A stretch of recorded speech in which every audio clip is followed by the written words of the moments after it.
Bruno Montano nos trae hoy Cartas sobre el poder de la escritura, prólogo de Jorge Semprún, una edición preciosa. Claude Edmond Magny. Sí. ¿Quién es esta persona? Pues es una filósofa, ensayista, crítica literaria, editora francesa, muy amiga de Jorge Semprún. Yo no la conocía hasta que no salió esta edición. Es una edición conmemorativa que ha hecho Periférica, y para conmemorar su 10º aniversario pues ha publicado esta carta que no estaba publicada hasta ahora en castellano.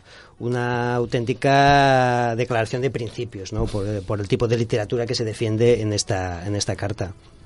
Para introducir un poco la cuestión, diré que Jorge Semprún en el año 39, después de acabada la guerra, ellos estaban en La Haya porque su padre era embajador, recaló en París. Se fueron a vivir en París y allí conoció a Claude Edmond Magny, que era 10 años mayor que él, catedrática de filosofía y tal, y se convirtió un poco en su tutora, en su consejera.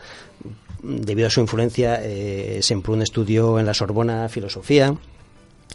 Y luego con la invasión nazi Semprún se alineó con la resistencia francesa, lo capturaron, lo encarcelaron en Buchenwald, sufrió unos años de encarcelamiento en Buchenwald y salió de Buchenwald, sobrevivió y quiso escribir sobre esta gran experiencia que tuvo allí y no podía, tenía una especie de bloqueo. Acudió a su amiga Magny para que le aconsejara y esta le dictó o le escribió, le leyó esta carta que es una especie de reflexión sobre la literatura tal y como la entiende ella, que estimuló mucho a Semprún. No consiguió que escribiera, porque Semprún tuvo que decidir, al salir de Buchenwald, entre la escritura o la vida. Hay un magnífico libro suyo del 92 que aclara perfectamente esto.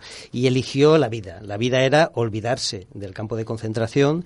La escritura era reformalizar esta experiencia de forma literaria. No se sintió capaz y estuvo 18 años sin escribir. 18 años en los que él comenta que esta carta fue el hilo que lo mantuvo atado a esa parte suya más profunda, a su esencia como escritor. Es decir, que son 40 páginas. Son 40 paginitas. 40 paginitas de tamaño pequeño. De nada, se publicaron un par de años después de que Magny le leyera esta carta a Semprún. Mira, justo lo leyó el día antes de tirar la bomba nuclear en Hiroshima.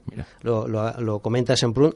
Justo el día antes le leyó esta carta a Magny a Semprún. Y él la llevó siempre consigo, siempre.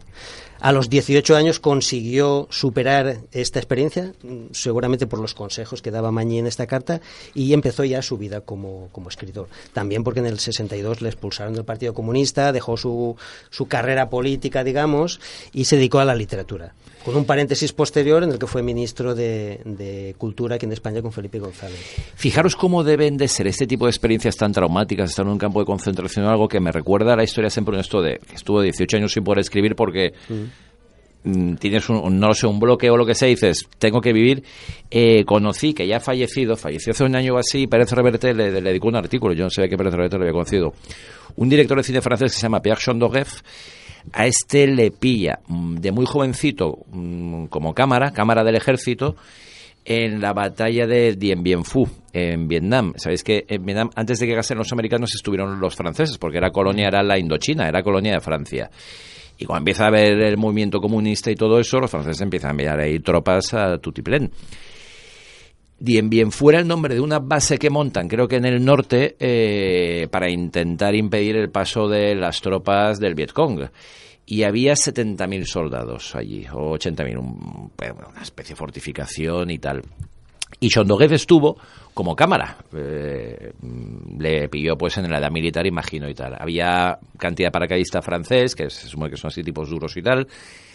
El Vietcong lo que hizo es que, como estas cosas que hacían, que lo hemos visto en las películas de Vietnam, en plan hormiguitas, fueron llevando durante muchísimos días y semanas, porque ellos instalan la base en un valle porque entienden que no pueden colocar cañones en las colinas de alrededor porque es imposible llevarlos. Pero para el Vietcong no había nada imposible. Y comiendo un puñadito de arroz al día, y no había arrocerías como la que estamos hablando.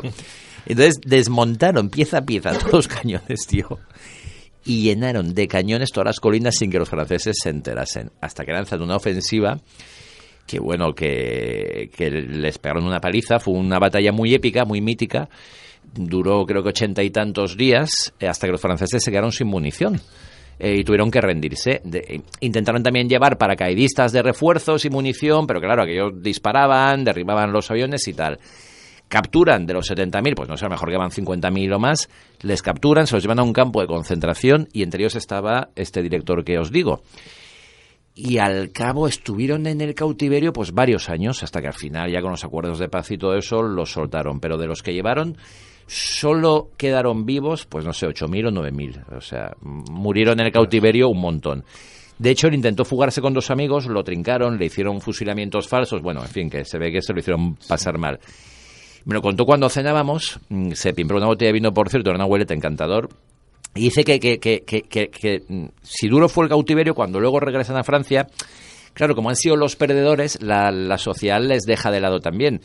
Y que se tuvo que ir a viajar y a ver mundo durante varios años, antes de volver a empuñar una cámara y dedicarse al cine, que acabó de director. Pues se ve que hay un proceso, cuando has pasado por una experiencia de este tipo, que evidentemente, con toda la razón del mundo, te trastorna. Y me dijo, no, tuve que irme por ahí a viajar. Estuve recorriendo el mundo durante varios años hasta que volví un poco a encontrarme, digamos, y pude volver a Francia y pude volver a coger una cámara. De hecho, ese es el principal mensaje que le da Magny a Semprún.